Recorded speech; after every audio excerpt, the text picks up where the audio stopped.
Now in this sixth class of thermodynamics, let us study what are thermodynamic functions. Sometimes they are also called as thermodynamic potentials. See, the functions of the state variables such as pressure, volume, temperature, entropy, along with the two relations of thermodynamics, that is dq is equal to du plus pdv. It is the first law of thermodynamics, and also dq is equal to tds. These variables enable us a complete knowledge of a state of a system to be determined. So these functions are called as thermodynamic functions or thermodynamic potentials.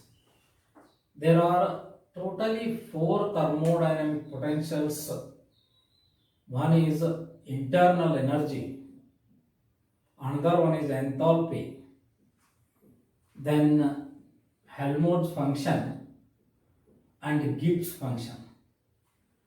Before studying these thermodynamic potentials in detail, let us study. So what is isochoric process?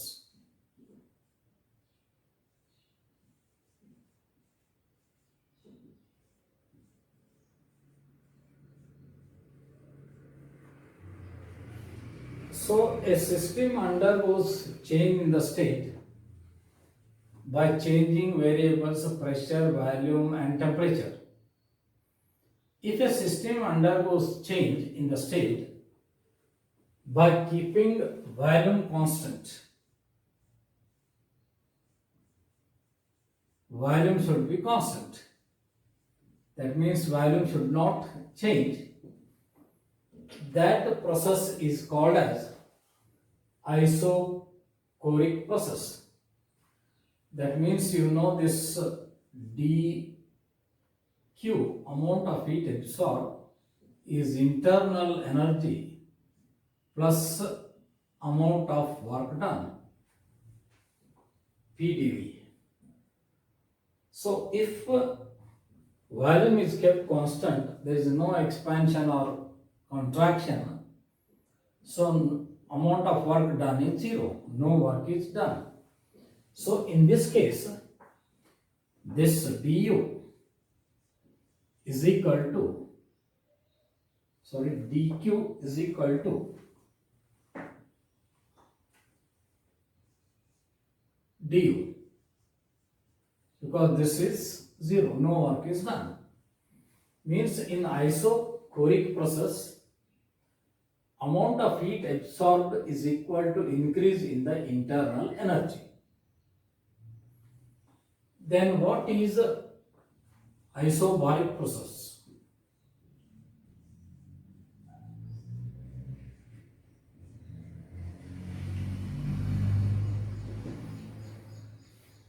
So here the pressure is kept constant. When a system undergoes a change, pressure should not change. Volume, temperature can be changed. So volume increases from V1 to V2 in this case. Then your amount of work done, heat absorbed, dq, is increase in the internal energy U2 minus U1. So U1 is initial energy, U2 is final energy. So then plus work done.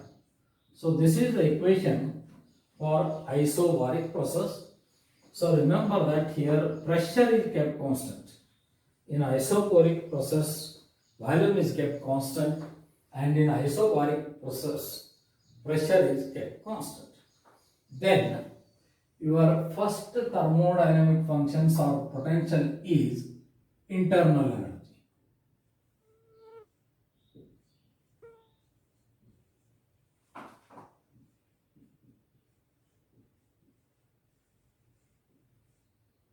U it is.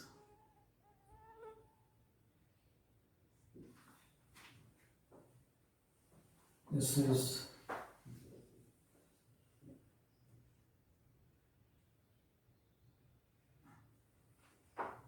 what is internal energy of a system. You know, system means either it is a gas or liquid or solid, anything. So this increase in the internal energy is due to the motion of the constituent particles. In that system, the particles are in random motion. They increases the internal energy. Also, there is an intermolecular attraction between the molecules. So that means internal energy is denoted by U is equal to P, V, T and S. Internal energy is a function of pressure, volume, temperature and entropy. So this internal energy is both potential and kinetic. Due to their intermolecular attraction, it is a potential, and since they are moving randomly in all directions, it is kinetic. So total, you know that from the first law of thermodynamics, your dq is equal to du plus pdv. It is amount of heat absorbed is equal to increase in the internal energy plus external work done. So or this is du is equal to dq minus pdv. And you know that from the second law of thermodynamics, your dq is equal to tds, or this is du is equal to tds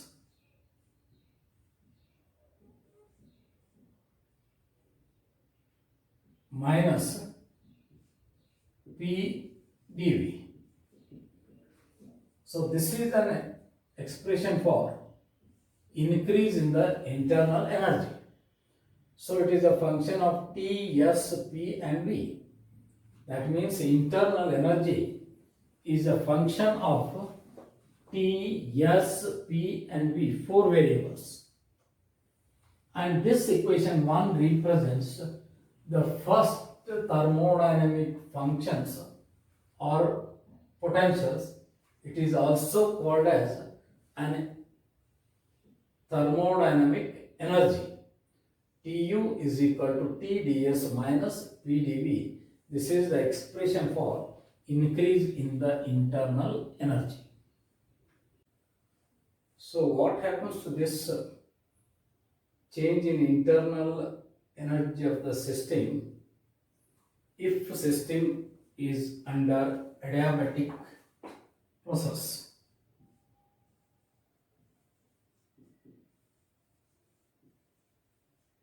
You know that in adiabatic process, no heat is allowed to enter the system or no heat is allowed to come out from the system, whatever may be the temperature. That means dq is 0. Then you're going to get this du is equal to minus pdv. That means amount of work done by the system at the expense of the change in the internal energy. So in the adiabatic process, the amount of work done by the system at the expense of internal energy. Then what happens this in adiabatic isochoric process. What do you mean by isochoric process? Isochoric process is the one in which volume is kept constant. If volume is kept constant, so dV is 0, then this is du is equal to 0. That means u is constant. So we have proved that in adiabatic process du is equal to minus p dv, and adiabatic isochoric process, this we have shown that u is equal to constant. So let us study another thermodynamic functions or potential, that is called as enthalpy. Second one is enthalpy.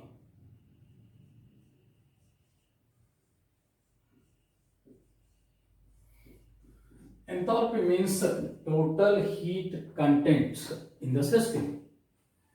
That total heat content or enthalpy in the system is given by H is equal to U plus P V. Once again, your U is internal energy plus P into V. This is known as enthalpy, nothing but total heat contents. For an infinitesimal reversible process, the change in this thermodynamic variables is, if you differentiate this, it is dH is equal to du plus P into dV plus V into dP. So I have differentiated this equation 1. Equation 1 represents total heat content, or it is known as enthalpy. But you know that dQ is, it is TdS minus PdV. Therefore your dH is equal to du is TdS minus PdV. Then this is plus PdV plus VdP.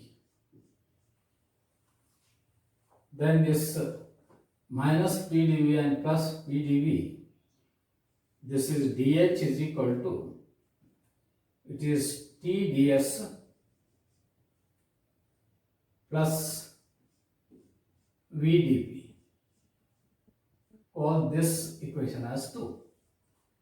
This is the expression for change in enthalpy of the system, which depends on T, S, V and P. So let us see what happens to this system for an isobaric process. What do you mean by isobaric process? For an isobaric process, pressure is kept constant. Pressure does not change. Then this equation is dH is equal to TdS. This is what VdP, or this is equal to your dQ. So enthalpy, change in enthalpy is equal to the amount of heat absorbed, particularly in what isobaric process. Then isobaric adiabatic process. For isobaric adiabatic process, dQ is 0, then this dH is 0, which shows that H is constant.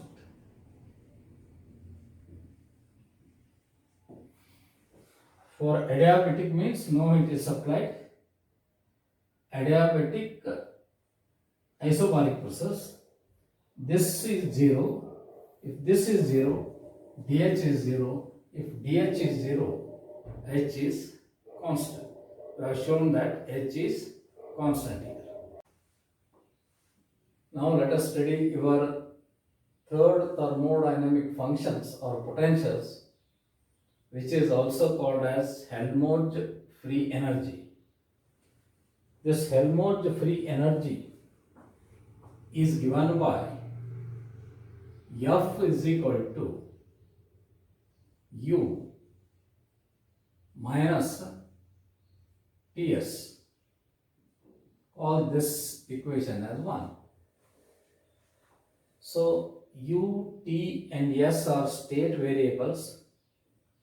F is also a state variable. F has got dimensions of energy. So from the second law of thermodynamics, you know that du is equal to T ds minus dw. So if the temperature of the system is maintained constant by exchanging its heat with the surroundings, then we can write this T ds is equal to d T into S, or this is your du is equal to d Ts minus dw. Then this is d u minus Ts is equal to minus dw, or this is change in the Helmholtz free energy is dw is equal to minus dw. So we have arrived this Helmholtz free energy using the second law of thermodynamics. Then you know that this is F is given by U minus Ts, or this is dF is equal to du minus T into ds minus S into dt. But what is this du? Du is T ds minus Pdv. This is what your dF is equal to. Du is Tds minus Pdv minus Tds minus Sdt.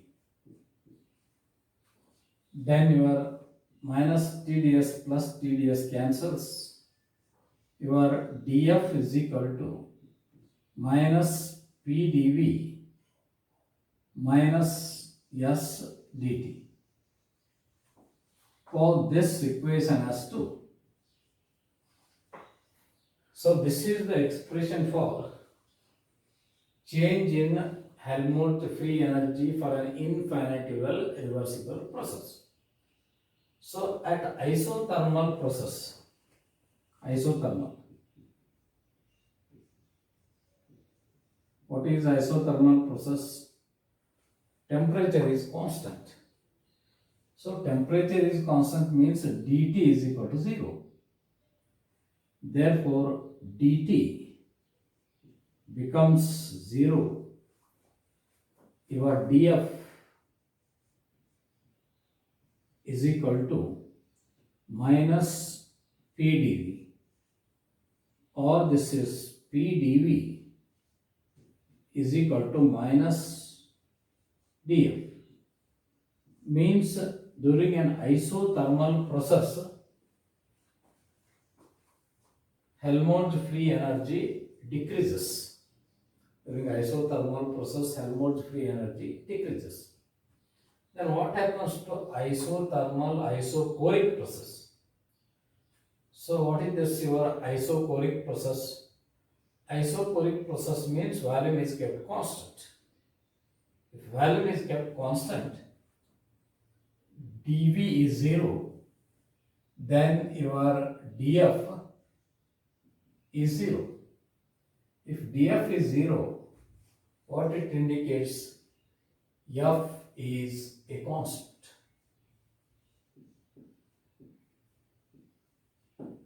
This is regarding your Helmholtz free energy. Then the fourth one is Gibbs free energy.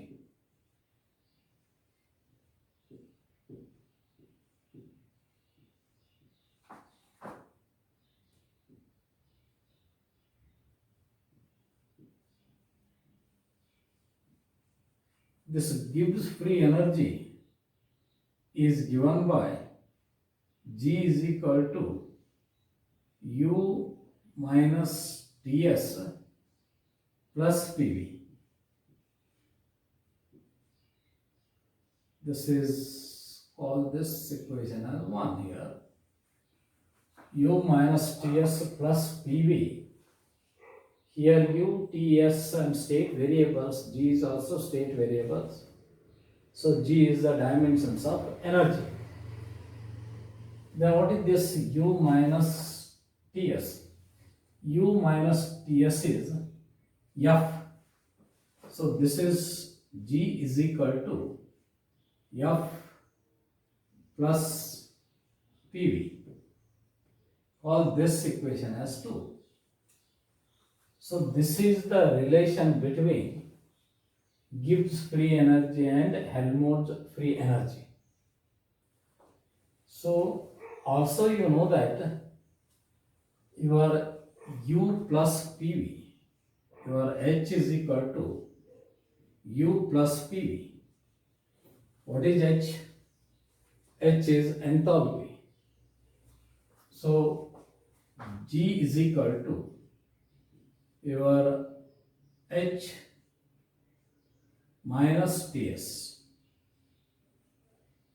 or you take this is minus H is equal to minus G minus Ts, or this is H is equal to G plus Ts. So what is this H? H is an enthalpy. G is Gibbs function. T into S is latent heat. So this gives another relation. Your enthalpy is equal to G Gibbs function plus latent heat. Now let us obtain the relation of thermodynamical potentials with their variables. See, 4 quantities such as U, H, F and G, they are called as thermodynamic potentials because the thermodynamic variables such as S, T, V and P can be derived by the differentiation with respect to the variables associated with them. So for example, this first relation, change in the internal energy is given by du is equal to T ds minus pdv. Here S and V are the independent variables associated with this change in the internal energy. So by differentiation this, so delta U upon delta S if you keep volume constant, dV is 0, this is T.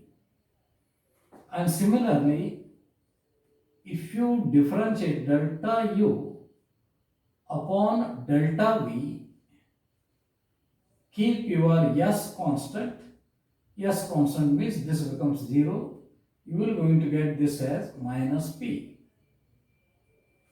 And since du is the perfect differential, it is a single value, we can take the differentiation of this delta upon delta V of this delta U upon delta S V.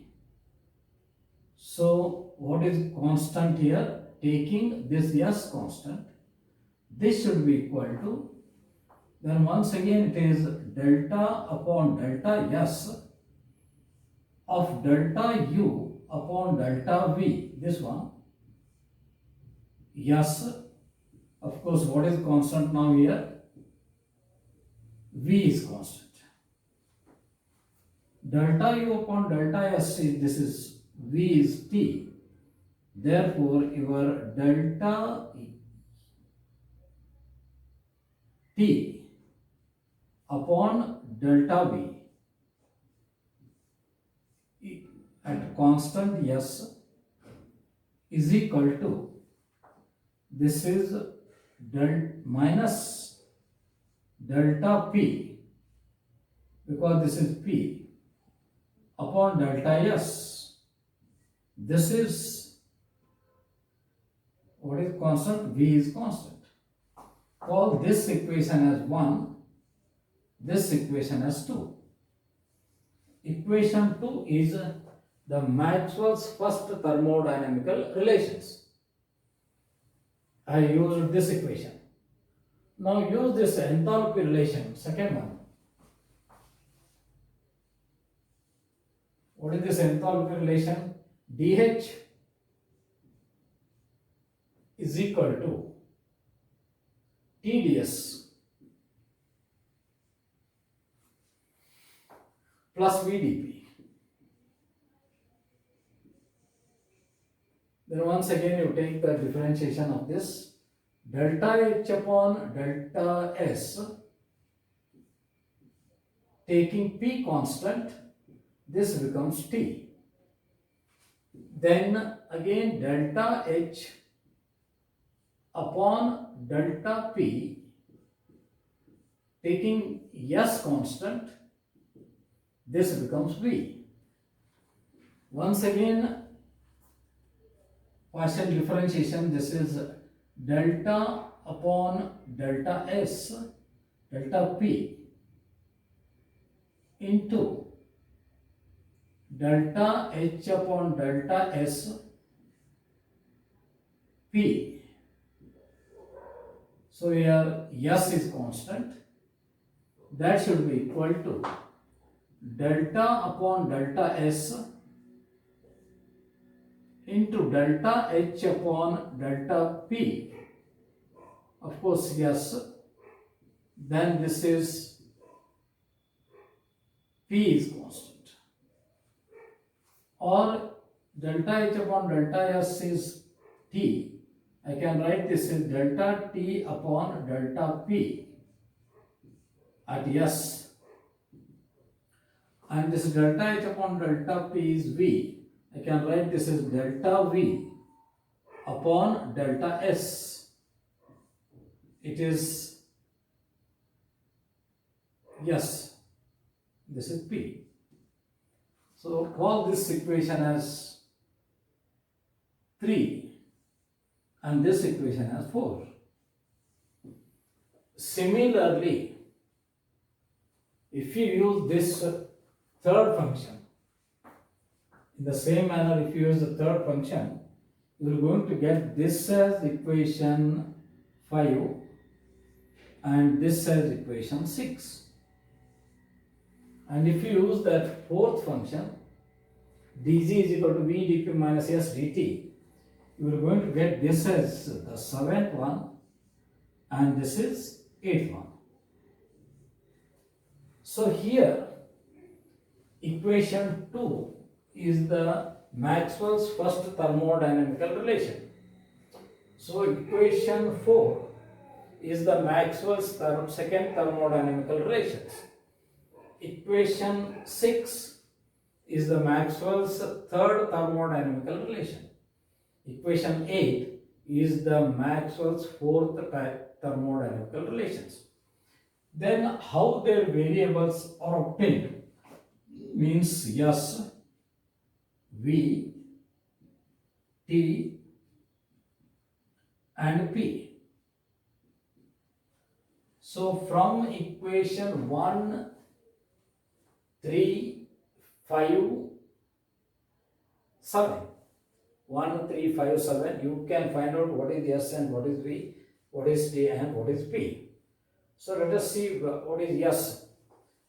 S may be minus delta F upon delta T. Another one is it is equal to delta G upon delta T. So this is what from 5 and 7. I can write this as delta F upon delta T at T S at T, this is negative sign, that is equal to another one is this one. So delta G upon delta T at P. This is the value of S. Similarly, where you can find the V, V is here and another one is in equation 3. So from 7, V is delta G upon delta P.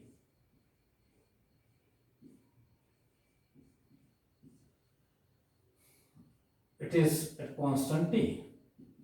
That is equal to, this is delta H upon delta P at S. Similarly, you find out this T and P from these equations. So this completes your thermodynamic potential or thermodynamic function chapter.